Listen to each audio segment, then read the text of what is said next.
listening to. I say you are listening to.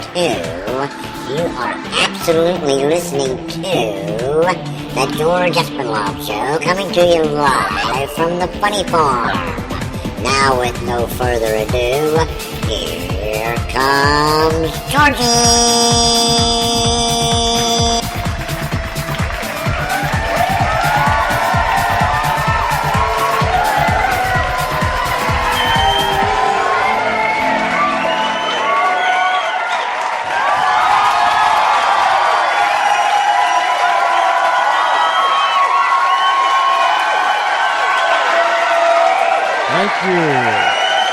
Thank you.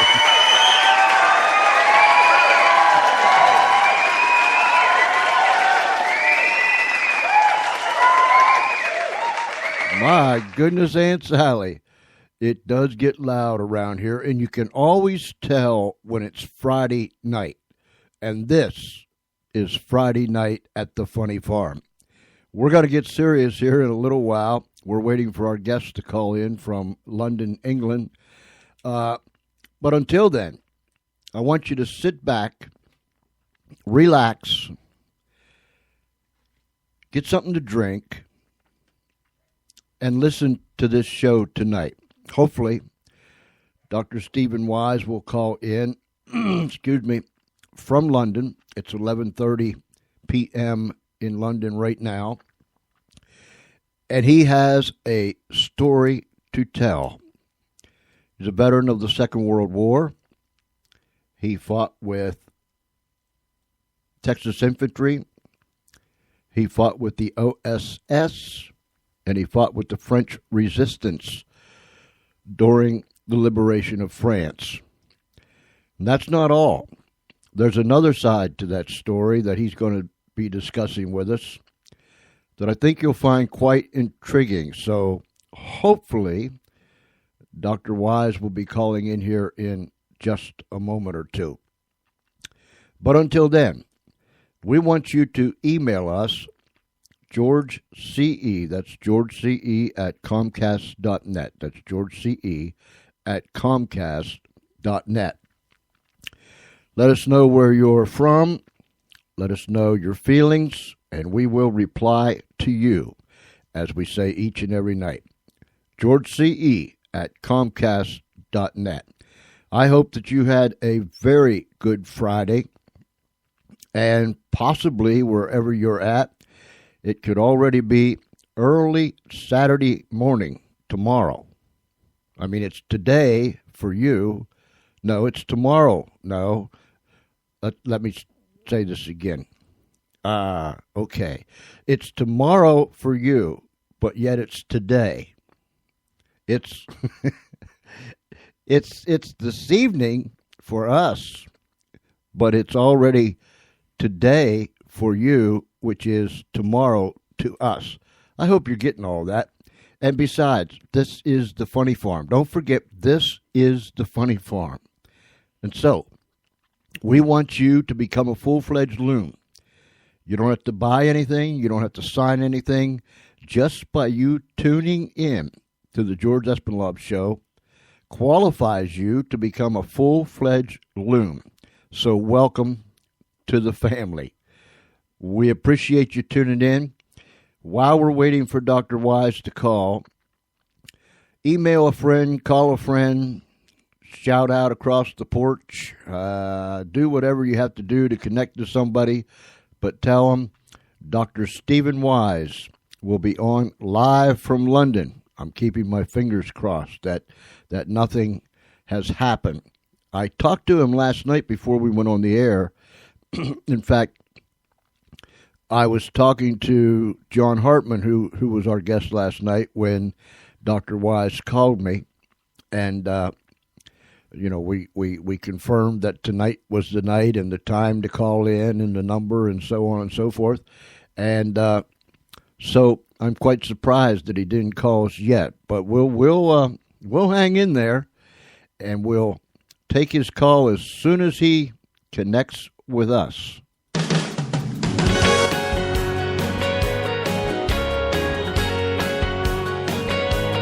If I could travel back in time tonight, I wouldn't waste a second more. I know that's quite an ironic thing to say when you're contemplating time travel. If I could travel back in time tonight, I know exactly what I'd do. I would be standing on your doorstep, baby, singing these words, shouting into you, saying, stay with me. Oh, baby, won't you stay with me? Because I'm begging, please. Oh, baby, won't you stay with me?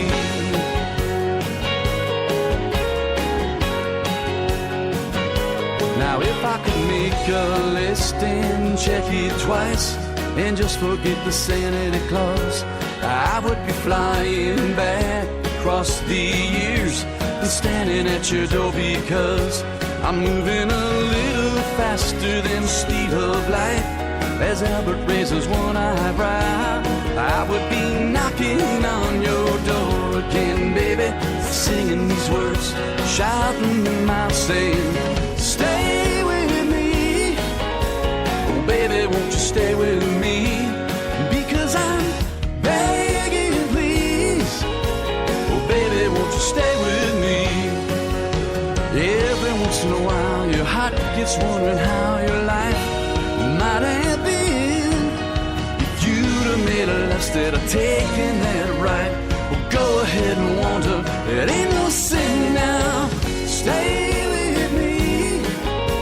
Oh, baby, won't you stay with me? Because I'm begging, please. Oh, baby, won't you stay with me?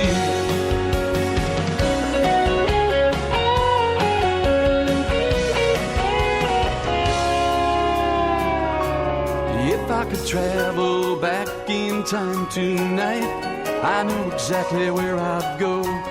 Driving across the years down dusty roads that take me to your door because it's taking forever just to realize exactly what I should have said. But in a moment I'm back at your door, singing the words that echo in my head. Stay with me, oh baby, won't you stay with me? Because I'm begging, please. Oh baby, won't you stay with me? Stay with me. Oh baby, won't you stay with me? Because I'm begging, please. Oh baby, won't you stay with me? Stay with me. Oh baby, won't you stay with me? Because I'm begging, please. Oh baby, won't you stay with me? Stay with me. Oh baby, won't you stay with me? Because I'm begging, please. Oh baby, won't you stay with me? And while we're waiting for Dr. Steve Weiss to call in from London, England, I don't need to remind people that we need to uphold those people in Boston and the people in West Texas and the tragedies that struck both of those places and the lives that were lost and the people that were injured. So we need to continue to uphold them in prayer, the law enforcement officers, those that have, the one that gave his life last night, the one that is in critical condition in the hospital, and all of the law enforcement officers, regardless of what agency they're working from. They are doing a tremendous job in trying to bring this thing to an end. So let's remember those people in Boston and down in Texas. Let's review for a second here till I get myself together. Excuse me. We had another tremendous week, a week of great guests, just like always. Well, here we go. Let me break in. Dr. Weiss, is that you? Speaking, yes. Yes, I'm sorry, I'm a little late. That's all right. You know the old saying, it's better late than never. Oh, good. It's a delight to have you on, and I know that it's late there in London. It's what? Yes, it's 20 to 12, 20. And I was up, and evidently I dozed, and then I woke up, and there it was. I wasn't 20 after 11. It was 25 to 12. Well, I'm glad that you're with us tonight. Oh, good. What do we do? This is what we do. You're live now. You're on the air right now. This is what we do. Excuse me. First of all, I would like to say thank you for your service. Second, right. I would say your book is a book that is filled with not only things that have happened, but it's filled with honesty. And I appreciate that. Excuse me. And I would recommend this book to anyone, anywhere. Oh, great. One question to start this thing off. Could you tell me why you wrote this book? Sure. I wrote it because I felt that the combat soldier was never given the recognition that I feel he deserved, that he represented 7% of 16 million people who were in uniform during World War II. And that 7% actually was the one who fought the Japanese and the Germans eyeball to eyeball, head on. And in so doing, took tremendous casualties and got lost in the numbers. And I wanted to separate them, that small amount of people, to give them the recognition I felt they never received.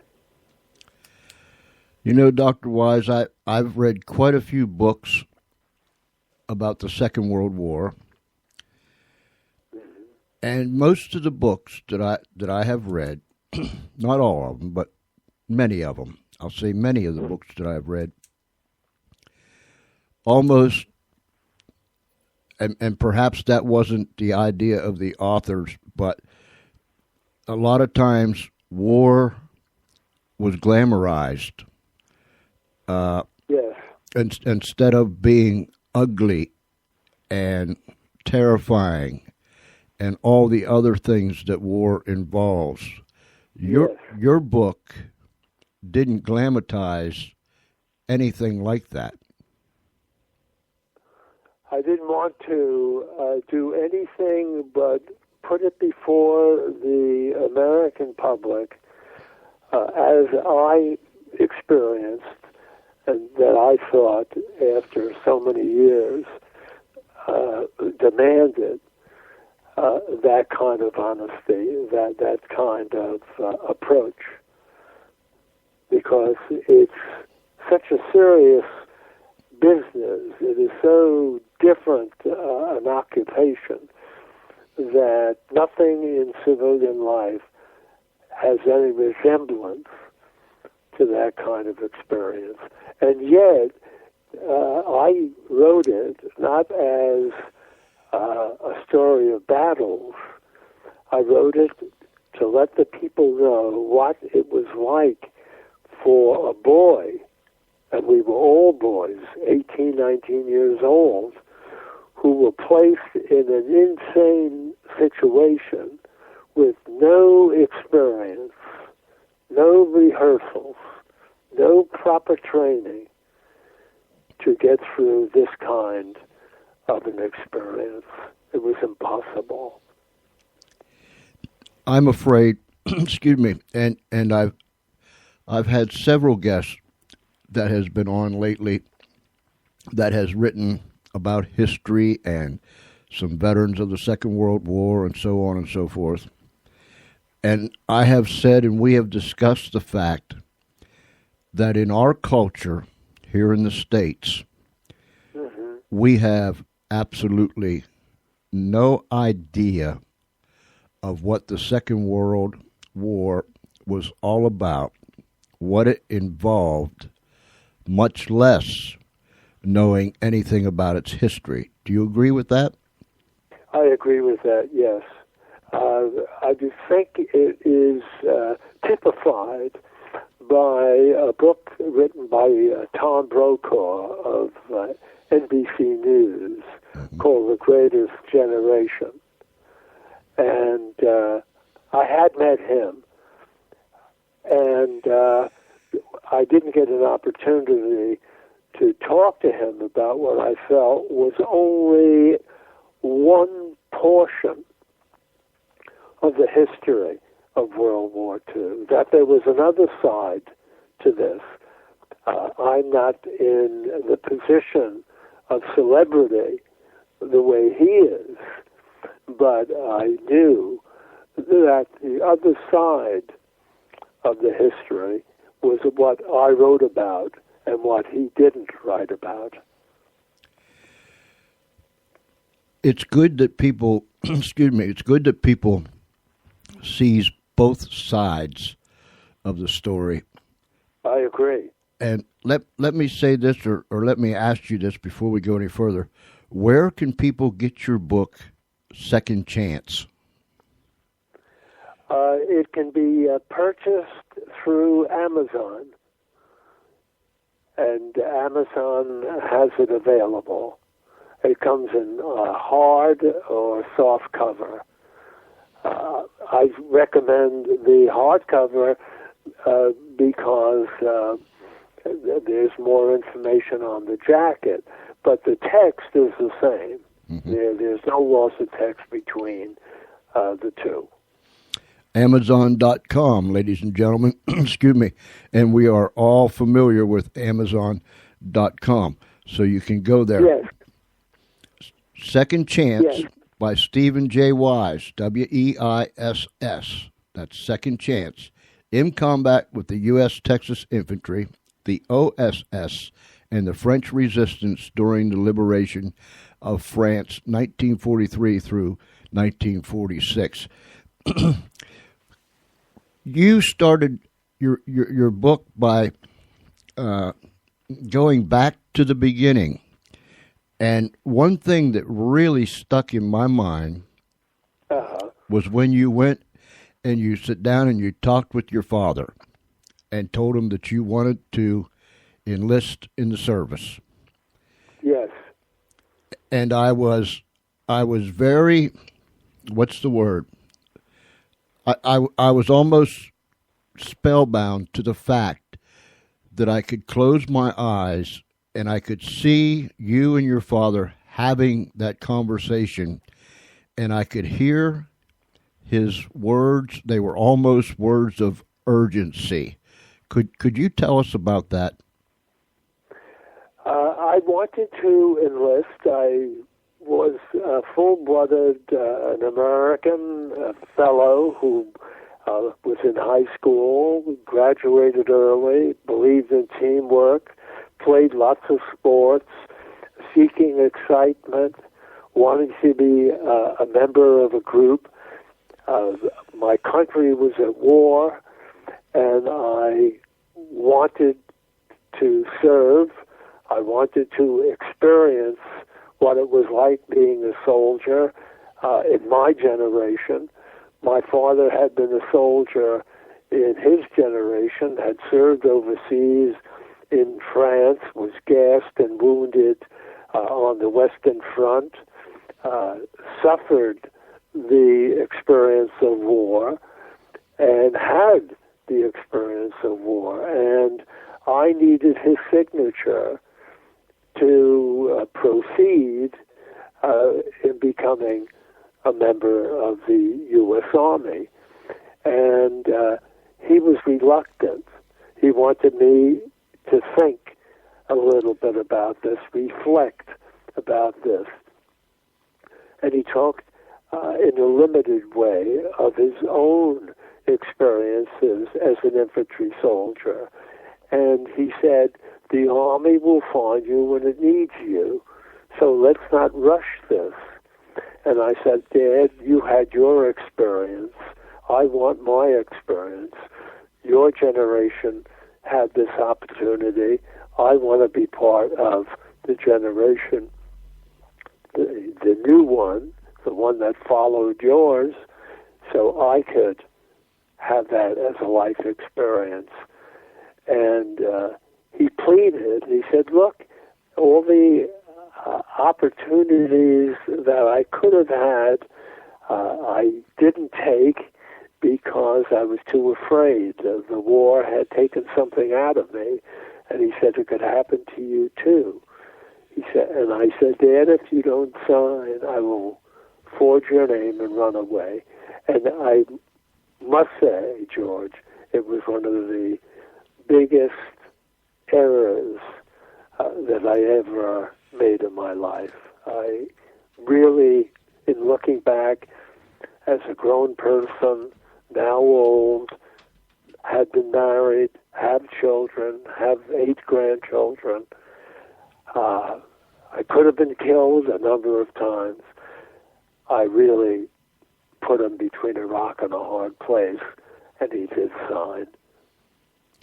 He knew, excuse me, he knew the other side of war. Yes, yes. And that's what he was trying to tell you about. But yet at the same time, unless someone has been there and done that, there's no way we can explain to someone what it's like and the effects that it has on an individual. The effect is lifetime. It lasts to your last breath. And I feel, although I suffered combat fatigue, combat exhaustion, post-traumatic stress wasn't known about by that name. Excuse me. I suffered from that, and I made a reasonable recovery. But having said that, the price was too high. In other words, yes, I had the experience. Yes, I fought with the American infantry, with the French resistance, with special forces of the OSS, met people who became my lifelong friends, American, British, and French. With all of that, yes, I survived, and yes, I lived through the experience. It really is too much to bear. For a young boy tossed into something that is impossible to know about and to try to survive and to know after a while that war at this level is so random, is so accidental, it made no difference how big, how bright, how strong. War is too accidental at this level. And most young boys are either killed, wounded, or missing, usually within 6 weeks. And all of us, if we go beyond that, we suffer the slings and arrows of this kind of post-traumatic suffering. There was a part in the beginning of your book, if I can remember correctly, right after you went ashore in Italy, and you was a replacement. Yes. There was a group of men, and I was dying to ask you this. There was a group of men. They were prisoners, American prisoners. Yes. on somewhere on the beach as you was going to the place where you was. Yes, it was on Anzio, when I got to Anzio in Italy. Do you know what became of those men or why they were being held? I didn't know. I could only surmise that they were at odds with the Army administration. And a good friend of mine just recently wrote a book with my assistants called Deserter. And he goes into detail. It's nonfiction. He goes into detail about the reaction of some men with whatever their personal intent was, and it could have been criminal. I rather doubt that these fellows were involved in criminal acts while they were American soldiers. I rather doubt that. I think that it was another way of experiencing combat up to a particular time. Let's say in 40 days of combat, there are symptoms that are indicating your ability to cope under these conditions is difficult and gets worse. And then eventually, if they're not killed or wounded, then they emotionally break down. The Army had no way of coping, no way of understanding, nor did it have the facilities or the manpower to treat from a medical point of view these kind of men. And I have to say, sadly, eventually it was post-traumatic stress, although, as I did say earlier, it was called combat exhaustion or combat fatigue. You, when you hooked up with the what was it, the 36th Texas Infantry, you seem to, and although it's a new environment, it's a different environment, it's a hostile environment, Mm-hmm. but as far as that goes, you seem to function quite well. Am I saying that right, or am I totally... Well, I would say in the beginning I did, and it was clear what I had or what I was expected to do. I had a very dangerous position, or the most dangerous position you could say in the U.S. Army, which was a first scout in a rifle squad, the first man in a line of 12 men.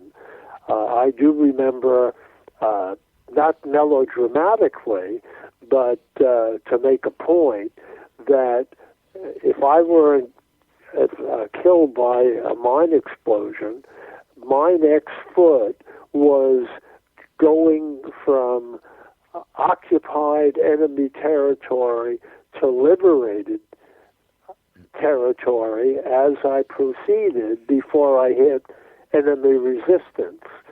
So therefore, I was at the point of the Allies taking over land away from the Germans in combat. And of course, the Germans had their own way of defending against this kind of an approach, this kind of an attack. Either they let the first and second scouts walk through and then attack the rest of the squad, or immediately attack the squad from the first scout onwards. We didn't last very long. The outcome was either in a short period of time, under random, difficult conditions, whether it was rain or snow, on the beach, in the woods, in Italy, atop mountains, where the fighting took place. And we were undernourished, We didn't have the proper clothing, and there were too few of us because the belief in World War II until the end of the war that the Air Force would win the war for us.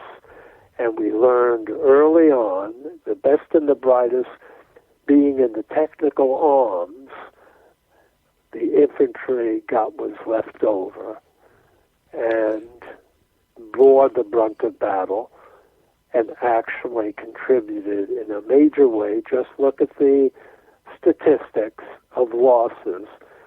The infantry fought tooth and nail for the rest of the country. You know, it's amazing that you would say that, because that same mentality has, and we're supposed to learn from our mistakes or gain some knowledge from our mishaps or from our strange thinking. But in every conflict we've had, it's always been the same. Somebody gets this mentality that the Air Force can win the battle all alone and will not have to put boots on the ground, which, as far as I'm concerned, is totally insane. Well, it was the theme of the interwar period that the bomber would get through, that the Air Force would do the job, that there was no need for boots on the ground. And then, lo and behold, it was discovered that that was a false premise. So the best and the brightest didn't end up in the infantry. They ended up in the technical arms, of which the Air Force was the major group. And so I, being 18 years old, and I did qualify for officer candidate school, in 1943 there was no longer need for junior officers. There was a need for infantry soldiers. There was no longer a need for pilots. There was a need for company commanders. But democracies place men on the ground in an amateurish way. And I will not take a position of second-guessing the military hierarchy. But I will say from my experience that the fellows in the infantry in World War II were less intelligent, less big and strong than the best and the brightest, because we were the leftovers. And it is one of the major reasons why I wrote the book, that with this kind of a deficit, we prevailed, even though everyone was an on-the-job learner. We learned by experience, not did we learn by training. The training was too short and not in-depth. When you were in Italy, and there you had some humor throughout your book. I enjoyed the part where, or maybe that was when you went into France, that you were put up in, you bivouacked in some barracks or something, but you and another fella went through the door in the side of the wall and skipped. Oh yes, in France. In France, Grenoble, in the Alps. Yes. Yes, in August 1944. Yes. And it was a time out from war. It seemed. It seemed as if the war had changed from the kind of intensity and focus that I've been mentioning up until now. And there was a kind of a Hollywood MGM larger-than-life experience. The women applauded our presence. They threw flowers. They ran towards us with bottles of wine. They kissed us on the cheeks. It was an expression from the civilian population what it meant to be occupied by the Germans for 4 years. And it was just an outpouring of tears and joy and love and affection. It was unforgettable. The war had stopped momentarily. And then your outfit moved out without you, and there you were. No equipment, no rifle, no combat gear, none whatsoever. And you fortunately made it back to your outfit, and the CO just wasn't too happy with you, was he? He had suffered in his own way. I didn't realize this till many years after the war, but he was not a leader. He didn't lead from the front. I hardly saw him up on the line. I had no idea where he was, but it seemed as if he was hiding out, trying to survive in his own right. And what I've never understood is that he became a company commander at one time in Italy, and as far as I can tell, he went through what was left of the war, another year of combat, still in the same rank, still doing the same kind of inappropriate job, and survived. But he had an experience in Italy, I think, that in all probability shattered him, and he should have been sent to the rear to do a possible rear echelon job, and he never did. And I think he paid a very high price, but I didn't know that during the war. I found out about the consequences of his company commander being killed right before his eyes. And I think in looking back, he probably was traumatized from that time onwards until the end of the war.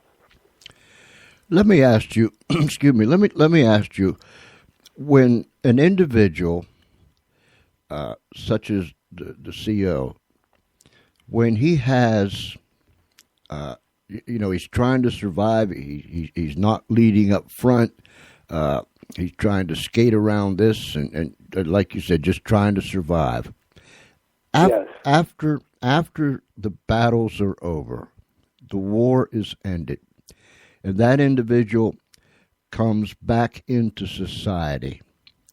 Yes. Don't you think, or you? I mean, I know you know, there must be a tremendous battle that rages in the mind of a man like that, because he's mad at himself, he's angry at himself, he knows that he didn't fully do what he was capable of doing. Am I saying that correctly? Yes, you are. Absolutely. He's coming back to into a society that's changed, and not only has the society changed, he's changed. And he doesn't know why he's suffering the way he's suffering. And you hit it right on the head, because coming back into society who has no idea what he's suffering from, any more of an idea that he has, and there's no, at that time, proper psychiatric assistance. And it really is a continuation of no man's land, because there is a battle going on within the veteran, and it's unfamiliar territory. People want to help, and they don't know how to help. I'm thinking of my own mother and father. I'm thinking of my own doctor, who said when I had terrible symptoms, severe headaches, nightmares, terrible dreams, all I wanted to do was sleep. I couldn't function. There was always a fog in front of my eyes, as if I were looking through gauze. Nothing was clear. I was irascible. I was easily agitated. I had no patience. I was quick to argue. All of that, and with no accomplishment, no ability to concentrate, and no one who could offer any kind of help. And when my father and I, he took me to the family doctor, and all the family doctor, whom I had known ever since I was a child, could say to me, go away and work hard. Or when I went to a psychiatrist because I was concerned about my inability to concentrate, I wanted to go back to college, and I was absolutely incapable. He said, oh, you won't have any trouble. Well, I got into college, but I don't think I was there for one term before I dropped out. It was so far beyond me. This was the price. And it did get to the point, and I'm sure a lot of veterans felt the same way. What they did about it was something else. But I got to the point where either I was going to kill myself or find some way to work my way out of this. And fortunately, here we are talking now. I worked my way out of it. There is a residue. I spent, as psychiatry was changing and became more available, more understanding, was a great help. But there was so little on offer when I came home from Europe that I don't want to say it's amazing I'm still here, but it certainly was quite a result, quite an outcome, certainly, as it turned out, in my favor. You fought in Italy, and then you all went to southern France. Yes. And that's when you were separated from your unit, and you ended up with the French resistance. Yes. Those people that, and I mean, you guys were in an almost impossible situation.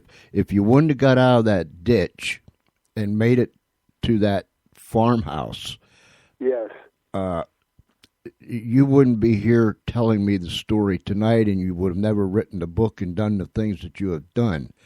Well, that's absolutely correct. Absolutely true. Recently, I was at a major dinner in honor of Robert Gates, who was the head of the CIA, and before that, he was the Secretary of Defense. Mm-hmm. And it was an OSS dinner in his honor, and I was asked to give the toast for the French resistance. And when it was my turn, essentially what I said, I want to thank, and I named about 6 Frenchmen who had saved my life. It's a rare opportunity to begin with, and it was certainly an opportunity at the dinner that I was most willing to fulfill. I wouldn't be here today if it weren't for these people who placed their own lives at risk. The Germans were severe in their behavior. Obviously, there was no justice, or justice as we conceptualize it on the basis of our Constitution. So if the attempt to save our lives failed, not only would we have been killed on the spot, but those helping us, those gallant Frenchmen helping us, would have been killed also. Absolutely. When this was taking place, excuse me, and they got you out of that hayloft and moved you and got you gone, all these things were happening so fast, and danger was all around you. It was intensified. and still, that's one of those situations that people can talk about, but they have no idea of the terror and the fear and the trepidation that goes through one when they're up against the wall, so to speak. But when these men were doing this and you were involved in this, you didn't have time to think about exactly what they were doing, but somewhere along the line, when this was all over, did you have a time where all of a sudden their sacrifices and they're laying themselves on the line for you, it all of a sudden hit you?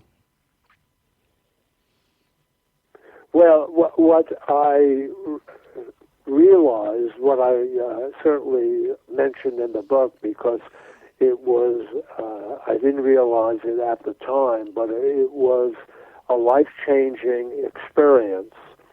And to be brave, to be, although a boy, to act like a man, which I had no idea what all of that was about. I actually broke down, and I didn't know it. And in looking back, again, the experience was so full of tension, so full of stress. It was so traumatic, however successful we were, that my body refused to function. And by that I mean I couldn't hold any food on my stomach. And I remember the OSS doctor who had parachuted in gave me a bismuth pill to settle my stomach, and I even threw that up. I had no idea, nor did anybody else, because we're all suffering similarly. That's the thing. In other words, if we're in a madhouse together, that's the normalcy. That's not the exception. Mm-hmm. And so therefore the other fellows are suffering and they don't know what's going on. And all I'm saying is I can't hold anything on my stomach. And that was a symptom of the breakdown.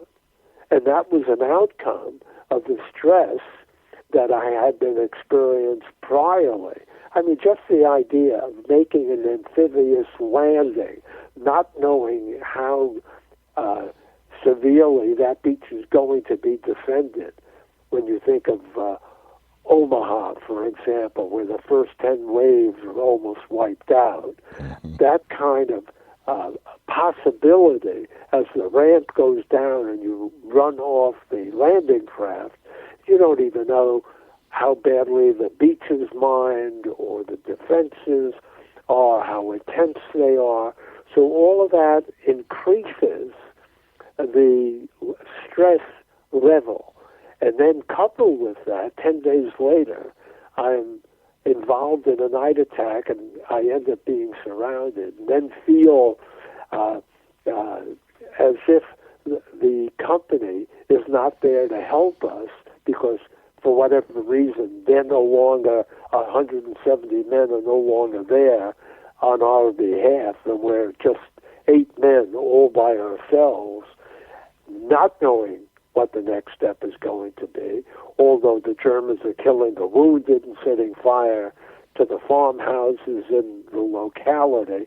All of this combined, and that was the beginning of my emotional breakdown. Ladies and gentlemen, get the book, Second Chance, in Combat with the US Texas Infantry, the OSS, and the French Resistance during the Liberation of France, 1943-1946, by Stephen J. Weiss. Amazon.com, you can get the book. There's so much in there. It's riveting. It will just set you down. It'll set you down, and you won't want to get up.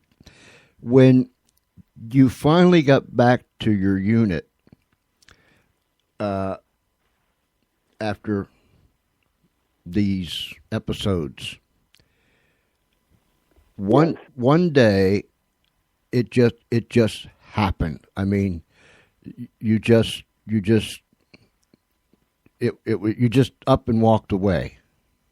Yes. Yes. I felt from the time I couldn't hold anything on my stomach, things got worse. And when I came back, the few survivors who were with the company, the infantry company, were shocked that I had come back. I was in such bad shape. And they said they had told the captain, the one I had referred to earlier, that I was in a hospital. And I do remember one of the fellows saying to me, when I said to him or to them, that where else was I supposed to go? Mm-hmm. What did you expect me to do? And they all said, because I said I was loyal. And they said, loyal? You're going to be dead in a month. And that hit me, and between my eyes, I never forgot that. Because I knew the odds were against all of us. And even from the day I came back, the shelling began, and unfortunately, the fellows hadn't dug proper foxholes. So even thinking that they were having a few days off the front resting, they got involved in a German artillery barrage, and there again, no relief, no ability to get a night's sleep. Quite a few of them were killed. And there was no escape. You were either killed, wounded, or missing. There was no relief. And somewhere my mind snapped, and I walked off the front from the woods. I walked through the woods, and what did I do? I ended up with some French soldiers from North Africa, and I slept in a hayloft for 8 days. And then I walked back to the front. And then the captain, no recognition of the condition I was, no saying to me, I think you better go to the rear and get some rest, get some treatment. It never was expressed, evidently. It never crossed his mind, and already he was punishing me. In the rain, in the cold, going out on night patrols, in the barrages, and my mind was shut. Emotionally, I was a dead man. I know, excuse me, when you're talking about the artillery barrages and all of those nasty, ugly things that is a part of war. It's for some people. Yes. Not, in other words, for 1 out of 8 or 9 people, just what you described is right on the money. And that's the separation I decided to clarify when I wrote the book. It's about the combat soldier, and it's about a young kid trying to understand what is going on and how can I do a decent job and survive. Yes. I must commend you, Dr. Weiss, because through all of this, when you and the fellows were in that ditch surrounded, and yes, you made your way out, and you the French resistance was helping you, and you helped them run operations and blow up the bridge, and et cetera, et cetera, et cetera. I mean, it wasn't like you guys just sit down and you know they led you by the hand out of harm's way. You were participating. You were yes. You were still in the fight. You took the fight yes. to the enemy, and I commend yes. you for that. You yes.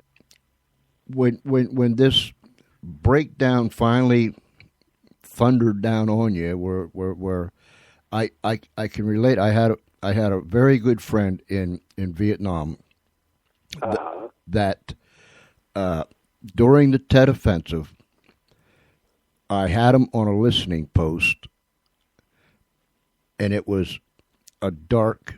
Every night was dark, but it was a dark, ugly, more than usual kind of night.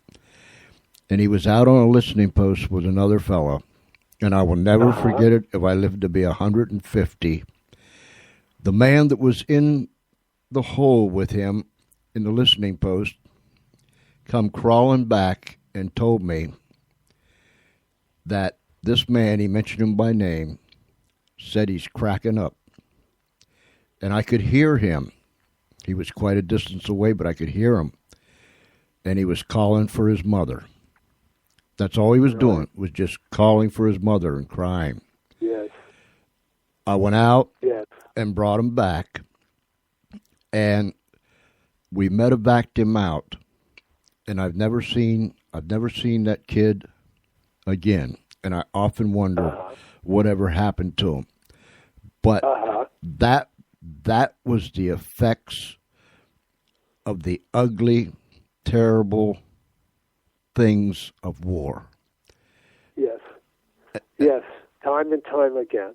For the small group, as I say, 16 million people in uniform, 750,000 actually did the fighting. And this is the kind of outcome that what you just described happens. And because everyone is suffering in the same way, no one really knows the level of abnormalcy, because, as I say, we're all in this together and our reactions are together until you can't go any further. In other words, you're not in charge of your own life. Your life takes over, so to speak. And survival in an 18-year-old, I mean, the conflict to begin with, I mean, here at 18, all systems are go. You own the world as a teenager, and at the same time, your army is putting burdens on you that are difficult to handle and accomplish. Mm-hmm. And survival is the name of the game. It's a matter of life and death. And of course, since that time, most of my reading is spent on trying to understand the qualities of leadership, what it takes to be a leader, what it takes to lead men in battle, and to be that kind of a figure that they can trust. All of this is part of war. So everyone in the group is abnormally normal or normally abnormal, whichever way you look at it. Yes. We're trying to make sanity in an insane world. There is nothing in civilian life that compares with frontline combat. Nothing. And all of us have some kind of a shelf life, which is very short. And if you're lucky to survive, you get a wound that is not going to incapacitate you for the rest of your life. You're out of the killing zone, and you've survived. But in a desire to serve your country, sometimes you're asked to do things that are above and beyond the call of duty. And that becomes normal, not abnormal. Mm-hmm. And in the normalcy, it's also a terrible danger. When it's a fact of combat, there's no escape. And World War II was dealing with hundreds of thousands of people. And to give you an idea, on the Anzio beachhead in 1 month with the Americans and the British side by side, 30,000 casualties in 1 month, killed, wounded, and missing. That's one month of combat. That's a terrible. You get the magnitude is, I think, beyond our comprehension. In an infantry company, in 1 month of fighting, the turnover is 120%. And I couldn't figure that out at first because I always thought 100% of anything is everything. Mm-hmm. But if you took a month and the original group of men were replaced once and then half again, you've got yourself beyond 100%. Yes, I see. That's incredible. That's incredible. The psychological result is don't make friends with anybody when you really need friends because of the quality of combat. Don't get to know anybody. Don't invest any kind of feelings in a fellow you dig holes with, because if you lose him, Mm-hmm. you have to grieve. You're sad. There's somebody else you were depending on that's no longer there. Best not to get to know anybody. So in terms of the ability to fight as a unit, it begins to break down because you don't want to get near anyone. You're not going to let anyone get near you. It runs counter to small group cohesion. There is no cohesion. They're individuals connected by a company number in a division. It's a vicious cycle when you really stop and think about it. And you have spent your entire life investigating and studying and helping people, right? Yes, I have. In reclaiming myself, I was given a second chance. That's why the book has that title.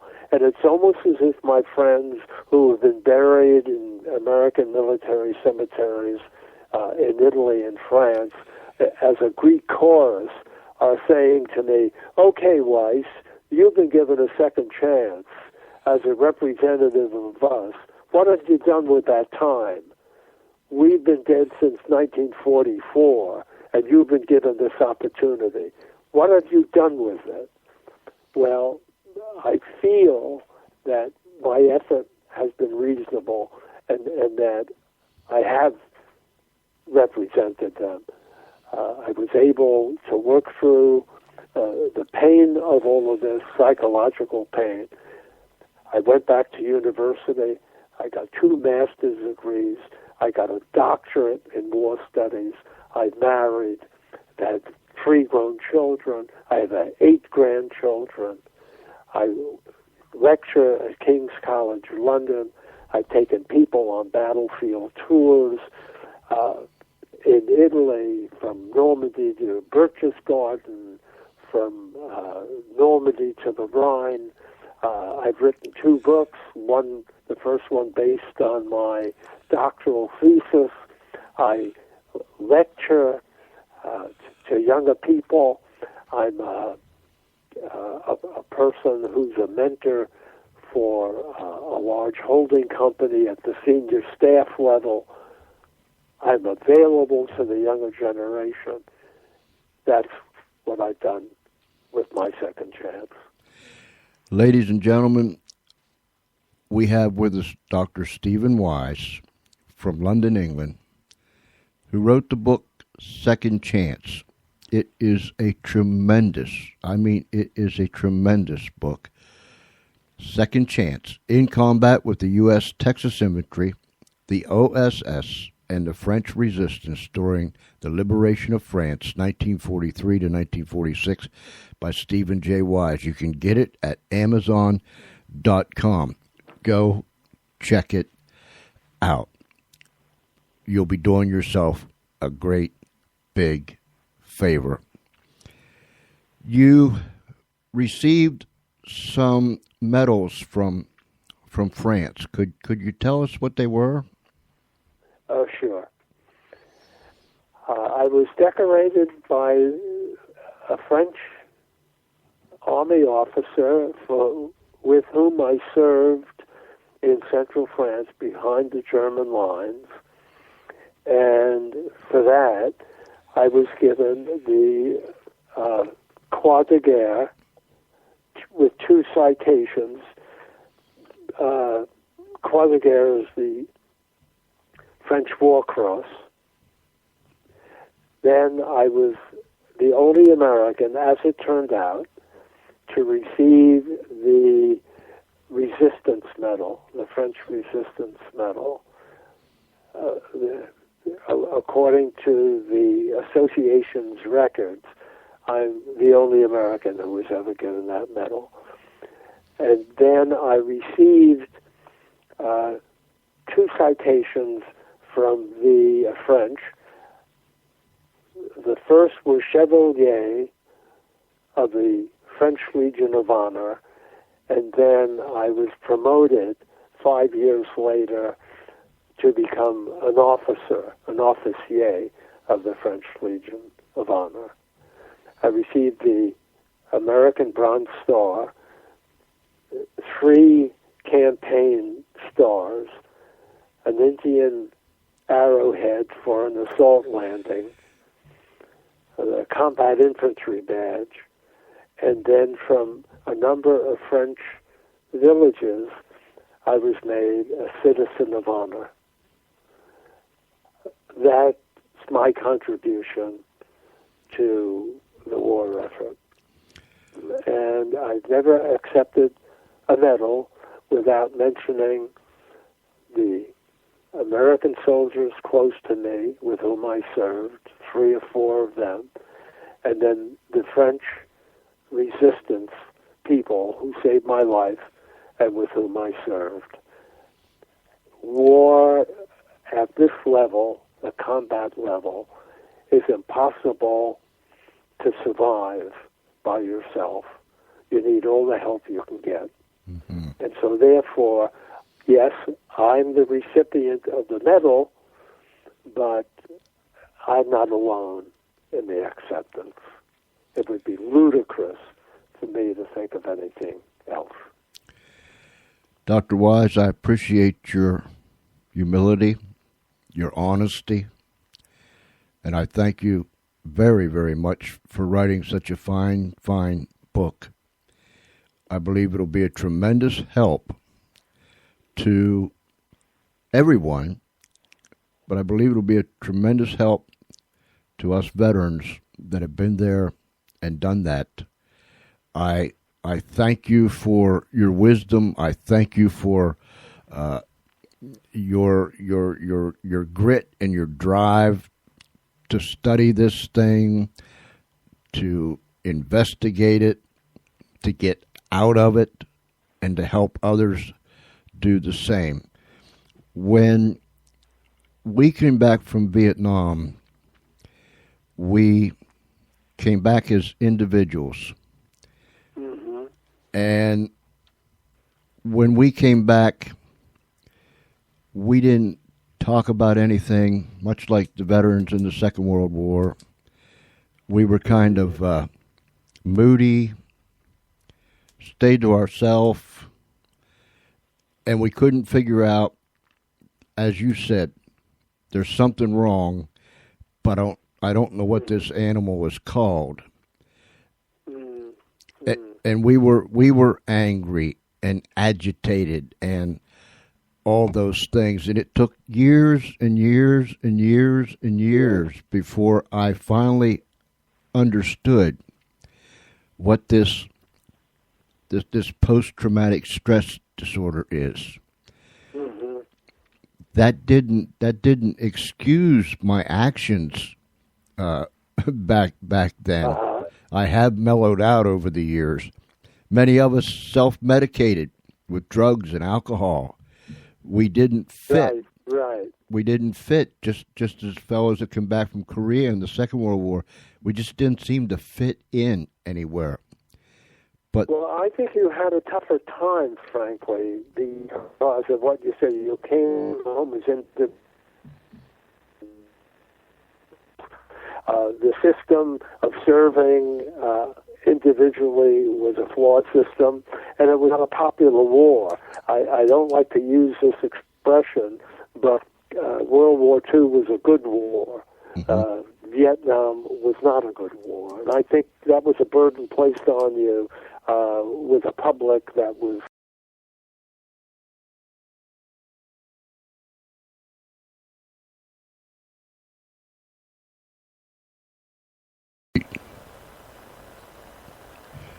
did we lose our uplink? What happened? here for you fellows. And I must say, I commiserate with you. But I do want to thank you for the time that you've spent interviewing me. And I do hope that my book and I will continue to serve with regard to understanding and certainly helping the veteran find some balance for the amount of time he has to live. I I want to thank you a great deal for this interview. I know it will, and I want to thank you, Dr. Weiss, for staying up so late. It's been an honor, sir, to have you. Thank you. Okay. I hope we talk again, and I hope we meet again. Yes, sir. I do too. Thank you very, very much. My pleasure. Bye-bye. Bye-bye. Tremendous, tremendous, tremendous. Listen, Second Chance. It's a rather large book. Let me see here. Including the glossary and the index. Without that, there's like 374 pages, but it's filled with pictures and very well written. It is honest. It is honest. There are parts in there that we didn't even talk about tonight, but get the book, Second Chance by Dr.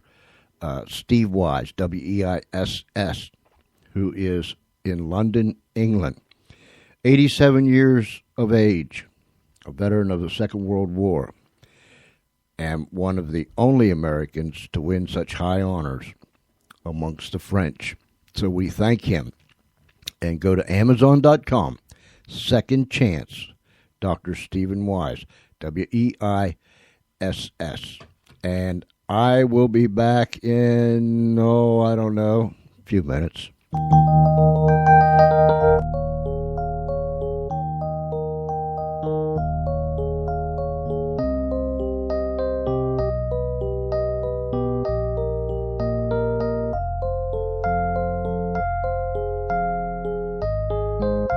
I've left my house, I've left my past, I've lost the one that's counts for me.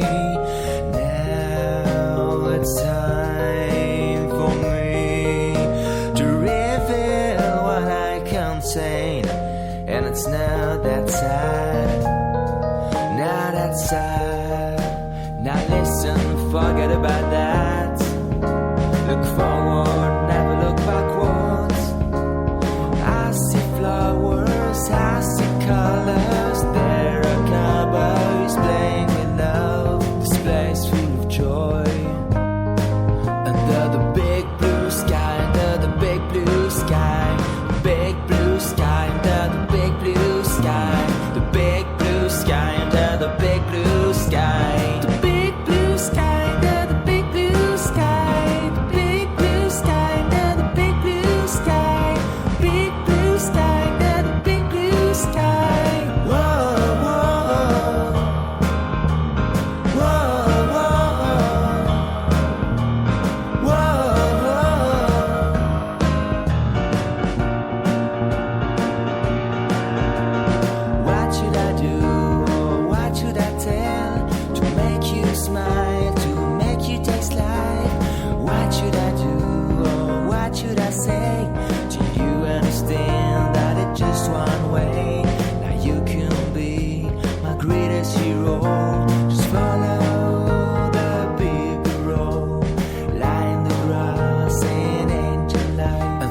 big blue sky, under the big blue sky. Big blue sky, under the big blue sky. Big blue sky, under the big blue sky. Big blue sky, under the big blue sky. Big blue sky, under the big blue sky. Big blue sky, under the big blue sky. Whoa, whoa, whoa, whoa, whoa.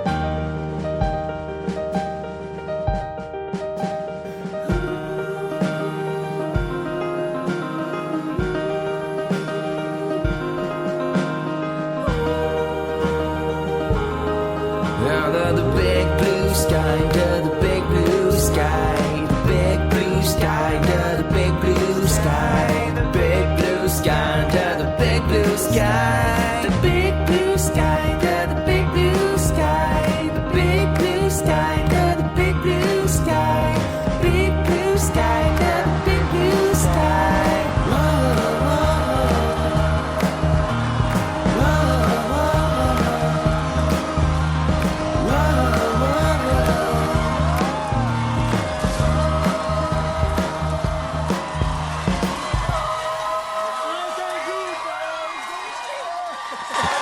The Big Blue Sky, yeah. We haven't played that for quite a long time. Charlie, he's just over there bebopping for all he could get. Wow. Hey, our call-in number is 302-497-3414. That's 302-497-3414. I'm trying to think and talk at the same time, and that never did work for me. But nonetheless. Did I give you that phone number? Yeah, I did. Really? I feel that insanity. This is Friday night, don't forget. I feel that insanity falling down upon me. It is beginning to cover me. I'm starting to feel abnormally normal, or is it normally abnormal? Whatever it is, I'm yeah, bleep, bleep. I'm just saying.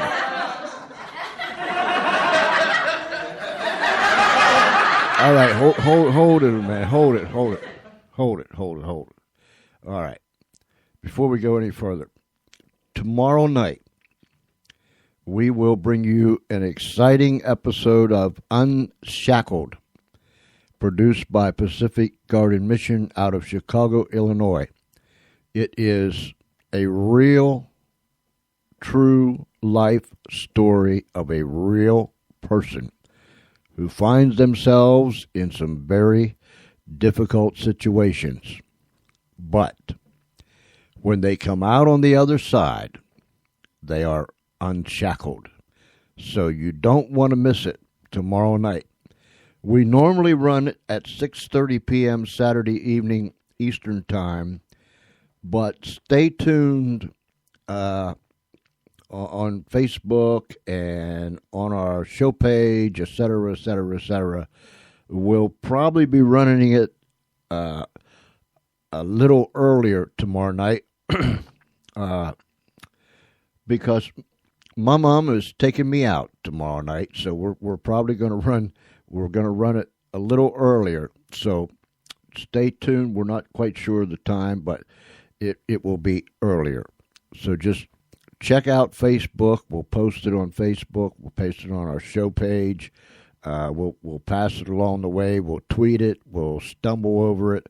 We'll tumble upon it. You know, all those places that you can put stuff up. So look for that. But it'll be tomorrow. Another episode of Unshackled. Then Sunday morning at 7 a.m. we come right back at you with another exciting episode of Unshackled. So that's 7 a.m. Eastern Time, Sunday morning. Next week, Mike, can you believe that this month is going so fast? Here today is the 19th already. On the 22nd, we have Mr. Zach Unger. It's going to be an interesting. That's going to be interesting. I'm not going to tell you anything about that. On the 23rd, we will have a surprise. We'll put it that way. On the 24th, Mr. Saul Horesh. I'm probably not saying that right, but he'll be with us on Wednesday. Thursday, we will have J.C. Seeds, and he has the military record of Amelia Earhart's flight, her last flight, and he'll be discussing her disappearance with us.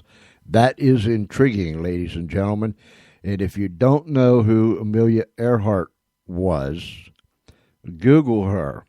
That's your homework assignment. Google Amelia Earhart and find out who she was. And then next Friday night, it will be Dina Ray and myself. And as far as I know, we are going to be discussing... What is it that we're discussing? I know what we're discussing, but I can't remember what it was. Aliens. That's what it was. I just looked over there and saw my reflection in the window. No, we're going to be discussing aliens. And, you know, that's a very interesting subject. And I don't know which way I lean toward this thing, but I never say never when it comes to things like that, because you just never know. You know what I'm saying? So next Friday night, Dina Ray will be with me, and we'll be discussing aliens. So fasten up. You know, every time we've had people on it talked about aliens and spaceships and UFOs, and something always weird happens. You know, one night we lost power 28 minutes into the show. I'll never forget that. Then another night, something.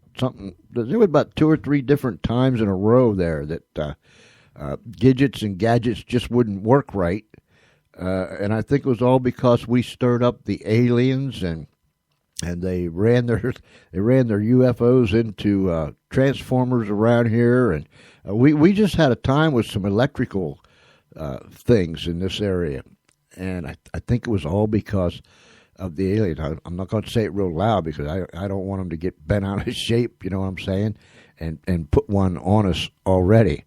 302-497-3414. That number again, that's a Skype number. 302-497-3414 or George.Espinlaub, Espenlaub. That's a Skype number, 302-497-3414.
want you no more. Don't you lie to me.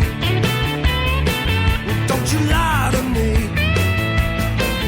'Cause it makes me mad. I got evil as a man can be. Well, don't you lie to me. Now don't you lie to me. Don't you lie to me.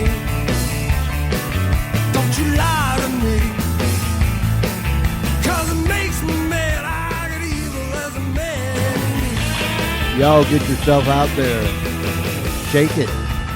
Tap your feet, snap your fingers, bob your head, and most of all, shake your booty.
Can you see him? Can you see him? That's Finger Express by Cliff Stevens. Can you see him on his one-hump camel, jamming on his guitar, heading for the top of that sand dune?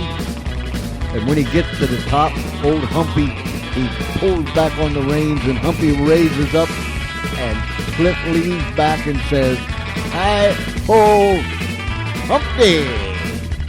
Yeah.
Finger Express by my friend Cliff Stevens.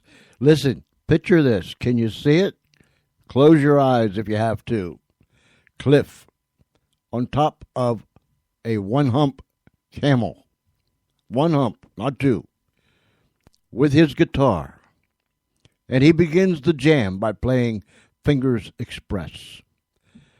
And as they move up, up, up, and up on the sand dune, the camel begins to get in a groove. He's putting on a groove. Cliff jamming on his guitar, playing Finger Express. And the camel, as we watch him climb up that hill, climb up that dune, he is shaking it. And Cliff is playing it. And as they get closer to the top, the camel is shaking it even more, and Cliff is playing even more. And then, with the last great big wiggle of that great big camel butt, over the top of the sand dune they go, off into the Moroccan sunset.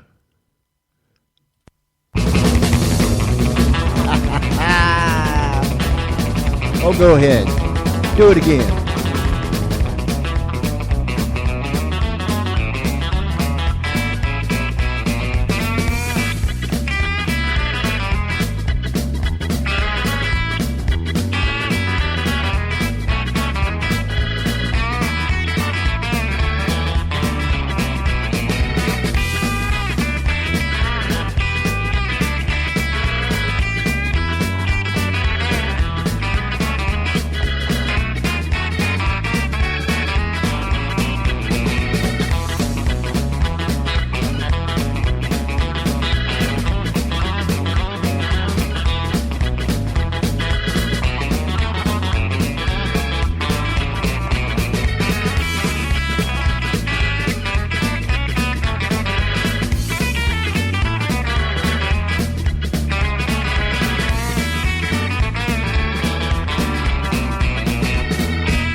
You know, ladies and gentlemen, of course, you that are here on the Funny Farm live in the studio, you can see it as you look out the window. But out there, we have a camel parking lot.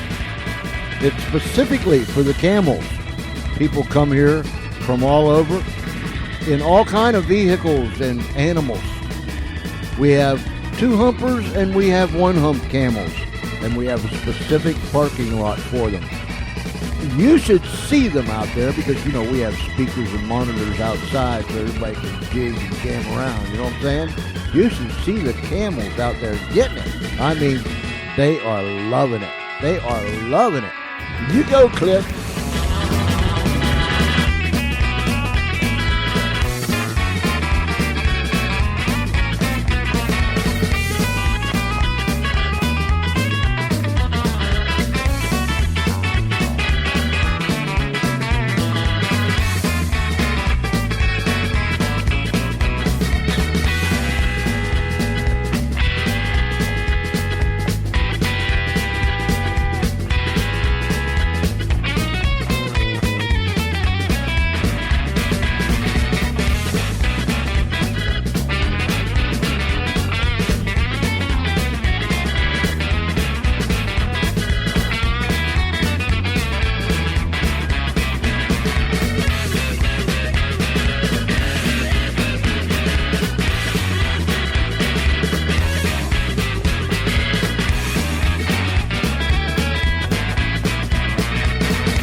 Yeah, we had fun with that one.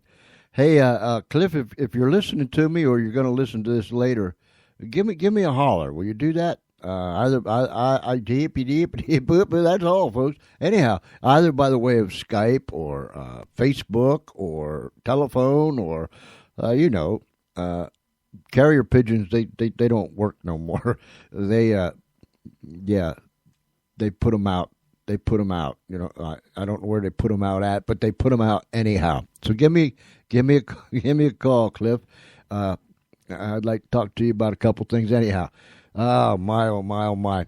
The caboose is coming down the track. Now remember, tomorrow night we will be coming on a little bit earlier with our Unshackled show that's produced by Pacific Guarded Mission out of Chicago, Illinois. So tune in, watch Facebook, watch the Spreaker page, watch Tumblr and Stumbler and the Twitter and the Tweeter, all those things. Watch Google, anywhere you can smear this stuff around so people can see it.